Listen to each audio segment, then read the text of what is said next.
Is the apparent practice of Satanism. That's worship of the devil. Now, police have been skeptical when investigating these acts, just as we are in reporting them. But there is no question that something is going on out there, and that's sufficient reason for 2020 to look into it. One caution, we believe that some of the pictures and descriptions in Tom Jarrell's report may be disturbing and even frightening, particularly to younger viewers. Here is Tom's report. Dateline, Phoenix, Arizona. 140 dogs found slaughtered. Across the country, police tell us, there have been more than 15,000 animal mutilations, and often they were clearly used in some kind of bizarre ritual, but there's no official explanation. Dateline, Walnut Grove, Alabama. Police are called in to investigate the site of what appears to have been a ritual. They find various satanic paraphernalia, including pictures of the devil. There was a routine inquiry which didn't discover what was going on here. Across this country and Canada, satanic graffiti is turning up on public buildings and abandoned buildings where police suspect secret meetings are being held by people calling themselves Satanist, people who worship the devil. Most often found, the inverted five-pointed satanic pentagram, the upside-down cross, the evil eye, references to Babylon, and the devil's number, 666. Vandals often target churches. Here in southern Maine, after a dozen churches were painted with satanic symbols, police arrested a suspect. Worrying about the message. That's one comment. Although vandalism charges were later dropped, he offered an explanation for the church graffiti from behind a locked door. Anyone that receives the mark of the beast, which is 666, is his number, is going to burn in hell forever and ever. It's the way some people interpret the Bible. The book of Revelations, where it's written, Satan can be identified by the number 666, calling him the beast, which deceiveth the whole world. The goat's head is a key symbol of the beast. Yet throughout history, Satan has taken on many different shapes and disguises. He's widely considered by conventional religions as the embodiment of evil, on a mission to tempt man to sin and destroy God's kingdom. Today, we have found Satan is alive and thriving, or at least plenty of people believe he is. His followers are extremely secretive, but found in all walks of life. Modern Satanism was shockingly dramatized on the screen in the mid-60s with the release of Rosemary's Baby. What have you done to it? What have you done to its eyes? He has his father's eyes. It's a movie that's been described as the best advertisement that devil worship has ever had. What are you talking about, guys? Eyes are normal. What have you done to him, you maniac? Satan is his father, not Guy. He came up from hell and begat a son of mortal woman. Hail, Satan! Hail, Satan! Satan is his father, and his name is Adrian. He shall overthrow the mighty in their temples. He shall redeem the despised and wreak vengeance. The zeal of these fictional devil worshippers is strikingly similar to that of real-life Satanists. God is dead! Satan lives! See, these guys, they wouldn't leave him alone. Mike Warnke is a former Satanist. Today, he's a successful comedian, preaching Christianity in the form of humor. But back in the 60s, he was one of Satanism's high priests. The things that you would see in a satanic altar. He showed us what a satanic temple might resemble, and typical implements used to worship the devil. The bones usually are used in a ceremony that calls for telling the future with the bones or a part of the deceased person. He also explained what attracted him to Satanism. I was basically drawn into it when I was young, just wanting to be somebody special. I just wanted to be different than everybody and have something that was special that everybody, looked up to. This is a 15-year-old boy who also wanted to be special. Before hanging himself, he wrote on his body, "I'm coming home, Master, and Satan lives," and 666. It was a case with such clear satanic symbols, it brought two police officers together. Sandy Gallant is one of them. She's a San Francisco policewoman, and now a leading authority on satanic crime, a specialty other cops often scoff at. As time goes on, maybe my work gets a little more credibility. There's one guy that still walks around, and when he sees me, he goes like this wherever he goes. But I've gotten pretty much used to that. Why did you? The other officer is Dale Griffiths, chief of a small police department halfway across the country in Tiffin, Ohio. We have kids being killed. We have people missing in America. We have our own MIAs right here. We have cattle being killed. We have all types of perversion going on, and it's affecting America. America is being affected. Nationwide, we found that minor cases of satanic activity light up the map. Not a single state is unaffected. But even more frightening is the number of reported murders and suicides with satanic clues. All of them were investigated by police, but usually without much result. We found that Satanism falls into three categories. One, self-styled Satanist, a growing number of young people who dabble in devil worship. Two, religious Satanist, people who publicly worship the devil, a right that's protected by law. And three, satanic cults, what appear to be highly secretive groups committing criminal acts, including murder. First, let's examine self-styled Satanists like Ricky Casso. Often they're teenagers who learn that the message of Satanism is for sale right in the neighborhood. This shopping mall in affluent Westchester County, New York, exemplifies how easy it is for children, or adults for that matter, to get their hands on satanic material. We stress it's perfectly legal, and these are typical commercial outlets you'll find just about anywhere. 3 stores side by side, a bookstore, a music store, a videotape center, each offering seemingly harmless types of entertainment, like movies. Here at the neighborhood videotape store, take a look at the number of movies that involve Satanism. Most were popular films in their day, but even today, if one is inclined to believe in Satanism, it's a way to actually see the devil and perhaps be inspired. In The Exorcist, it is the tremendous power of the devil himself controlling a little girl's body against the will of a priest that makes the movie still one of the most popular examples of evil versus good. By this sign the blood of our Lord Jesus Christ, who lives and reigns with the Father. It wasn't that a demon jumped out of the TV and grabbed me by the face and dragged me down the road and forced me to join the Church of Satan. It was just that there were certain things in this program that piqued my interest, and then I decided to study more on my own. And if the devil has PR, then it is, cinema. Then there's also the satanic literature, which includes many books that are sold in many bookstores. Librarians point out that they're among the most popular books on their shelves. Here, as in almost any bookstore, you'll find both the Satanic Bible and its companion, the Satanic Rituals, a step-by-step guide to performing evil rites. Kids get their ideas, especially their psychological pumping up, so to speak, from the literature. And books play an extremely important part. And finally, music, which is found here in the neighborhood record store under the category of heavy metal music. The satanic message is clear, both in the album covers and in the lyrics, which are reaching impressionable young minds.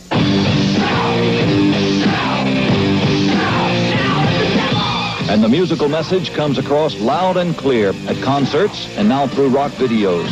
The symbolism is all there. The satanic pentagram, the upside-down cross, the blank eyes of the beast, the rebellion against Christianity, and again, the obsession with death.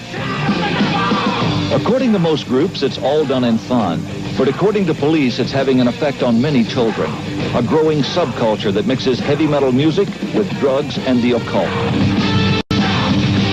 In addition to groups that are blatantly satanic, there are also many recordings which some believe may contain satanic references in the form of backward messages. What's a popular song that has a reference to the devil in it? Chris Edmonds is a Detroit disc jockey Stairway to Heaven, whose specialty is finding secret recorded messages exhorting the devil by playing music popular with kids in reverse, a technique they've learned to use. There's still time to change the road you're on. Okay, the phrase we're looking for is, and there's still time to change the road you're on. Now flip it for us. Okay. A lot of people hear the phrase, my sweet Satan, here when we play this backwards. Can you hear it? My sweet Satan. How often do you find heavy metal music indicators at the scene of a crime involving satanic worship? Probably about 35-40% of calls. Regularly, then? Yes. This artwork is from a homicide case that combined heavy metal music with self-styled Satanism. It's the work of 18-year-old Scott Waterhouse, a so-called Satanist whose drawings clearly show he had murder on his mind. He's now serving a life prison term for the slaying of 12-year-old Giselle Cody. Before this case, officers here at the local police station in Sanford, Maine, had never even heard about satanic crimes. But that's all changed. The officer who broke the case was State Detective Mo Olette. When you reached the crime scene, what did you find? When I reached the crime scene, the local police had cordoned the area off, showed me the bank and where the young lady was found. She was probably killed right there at that particular area. She was strangled. Waterhouse was seen leaving the crime scene, and in a deposition, when he was later questioned by Officer Olette, he seemed almost proud to boast, "I'm a Satanist." Waterhouse also described how he first became involved in it. In a bookstore, my friend hit the shelf and a book fell out, and I caught it, and it had a pretty weird-looking guy on the back. The book was the Satanic Bible by Anton LaVey. After Scott Waterhouse's trial, both the prosecution and the victim's father claimed that although the Satanic Bible did not condone violence, Waterhouse had interpreted it that way. The book made you feel, do what you want to do, and the heck with everybody else, more or less. And I believe that that had a lot to do with it. It tries to make itself innocuous. But if you actually read it and believe it to the letter, it's a very dangerous manifesto. The author of the Satanic Bible, Anton LaVey, is a former lion tamer and palm reader who in 1966 founded the First Church of Satan. It quickly became the country's most prominent satanic organization, fully protected as a religion under the law. This is a very selfish religion. We believe in greed, we believe in selfishness, we believe in all of the lustful thoughts that motivate man, because this is man's natural feeling. This is based on what man naturally would do. The Church of Satan and other organized devil worship groups represent our second category, religious Satanists. Although LaVey would not talk to us, we can get a glimpse of his theories and his rituals in this 1970 documentary on his church. We feel a person should be free to indulge in all of the so-called fetishes that they would desire, as long as they don't hurt anyone that doesn't deserve or wish to be hurt. Hail Satan! Hail Satan! We perform human sacrifices by proxy, you might say, the destruction of human beings who would, let's say, create an antagonistic situation towards us in the form of curses and hexes, not in actual blood rituals, because certainly the destruction of a human being physically is illegal.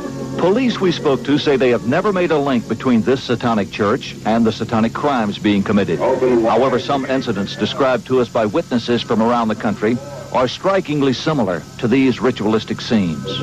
For example, the ritualistic embracing of death, actually being placed inside a coffin containing a body. Lo, you are free to end it when you will. Or ritualistic sacrifice, using a voodoo-type doll to place a curse on an unsuspecting victim. It's nothing that can be called physically harmful or illegal. Almighty Satan, destroy those who love God. Although not connected to the Church of Satan, these 12-year-old boys, with their parents' consent, demonstrated how they were taught to inflict pain on their enemies. They also claimed they witnessed sacrificial murder by members of our third category of Satanism, satanic cults. Pray for us, Police have found no proof, made no arrest. But that's no surprise. For nationwide, police are hearing strikingly similar horror stories, and not one has ever been proved. Take, for example, this case, the mother of a young victim who asked not to be identified. Usually they had the children kill the infants or the other kids. The children who were there actually were given knives? Yes, they were. And if they refused to do it, an adult, usually the child's father or mother, would actually take the child's hand and make them kill the child. There's also this similar case that links child sex abuse with murder. The children were given knives and told to go and stab those bodies. And my grandchildren told me that they couldn't do that, that it wasn't possible, that they could only get the knives to go in about that far. And then the adults put their hands over the children's hands and shoved the knives in. Was there any reference to the devil? No. Yes. And this case now under police investigation involving young boys describing murder. Tell me what you were asked to do. I was asked to stab him. To stab him. And this was in front of the other people who were there? Were you given a knife? Yes. And were you told what would happen to you if you didn't? Mm-hmm. Do you remember what they said? This will happen to you. So you either stab him or you'll be stabbed was about what it came down to. When the oldest boy describes stabbing him with a knife, what's his reaction? It's a hard thing for him to say. He's been more apt to act it out. You remember his eyes? With their guardian's consent, the boys used a doll to illustrate what they did. You say you were given the knife, and then what did you do? Go like this. Did you push the knife all the way in deep, or did you just touch the skin? All the way in deep. In deep. Were you in the room where this was going on? Did you see what happened to the child that was stuck with the knife? Yeah. What do you remember? Or blood. Ritualistic murder has become a specialty for San Francisco's chief medical examiner. Are local investigators really prepared, equipped? Do they know what to look for when investigating these cases? No, I don't think they do. Even though many different people are trying to get out the message about ritualistic or funny types of killings, first of all, just on their face value, they sound so unusual or bizarre that most people hearing that message really don't think that it's true. It's bizarre and hard to prove. Yet details that were told to us in interviews conducted across the country were later verified by authorities, who say there are consistent telltale clues. And they provide a checklist of 6 satanic practices to look for. For example, being placed inside a coffin. It's an experience that many children are describing. Well, the adults would dig up the caskets from the graveyards, and all the members, including the children, were made to lay in the remains of whatever was in the casket. Get in a casket with a decomposed body? Right, and then the casket was closed, and they would be lowered into the ground while they were in the casket. The author of a popular book on Satanism, Dr. Lawrence Pasder. Children are involved in graveyards and crematoria, in funeral parlors, because one of the primary focuses of these people is death. Everything is attempted to be destroyed and killed in that child and in society, everything of goodness. And death is a major preoccupation. Another indicator, satanic paraphernalia. In every case, the children talk about precisely the same setting. They described a satanic goat's head being on the wall over the table. They described a lot of candles. And they described people in black and white robes with hoods. The hood, Mike, what's this for? This is to create for whoever's practicing a magical atmosphere. The colors mean anything? Yeah, the red ones would be used for some types of sexual rituals, people who are doing sexual magic. This would be used for ordinary ceremonies and also for ceremonies where you would be throwing a curse on somebody. Another indicator, kidnapping. In almost every case, the children have talked about children who were snatched and later sacrificed. They were taught to aid in the kidnapping of children. What they would do is the kids would go and play with the children and then tell them that they were either going to go to a party or that there was some toys or whatever, and get them so they weren't on the move, and then her father and other members would grab the kids. Do you find missing children sometimes fall prey to these people? I believe that they do. We can't prove that they do. But as a law enforcement officer, I question 2 million children missing in the United States, knowing that many of those are not runaways and are so young that they couldn't run away anyway. Number 4, sexual abuse aimed at destroying faith in God. It's being described by numerous children. What were the parallels with what the boys have told you and the worship of Satan? Well, first of all, the sexual abuse, the pornography, which always seems to go hand in hand. The boys talked about how these people actually said, "I hate God," and they used a very deep voice when they talked about that. One of their primary aims is to destroy the belief system within a child, to make a child turn against what they believe in terms of who they are, of who God is, and to desecrate all manner of flesh, all manner of church institution, all manner of sign and symbol that a child could in any way be attached to. Cannibalism. It's difficult to believe, but in every case we examined, children described it. The hearts were cut out, and the children were made to chew pieces of these children's hearts, pieces of their flesh.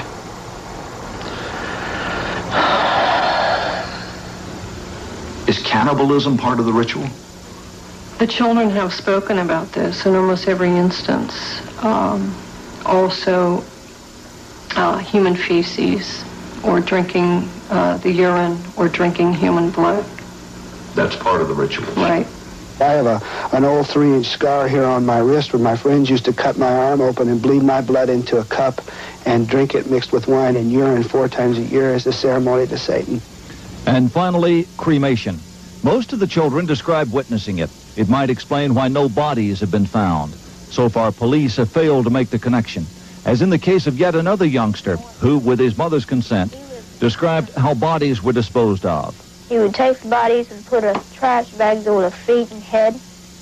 He'd put it, and then what he would do is he had his car parked out back.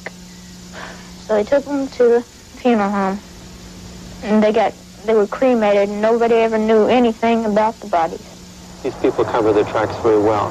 When they dispose of a body, they use that body as well. They will use, as I said, they will cremate that body.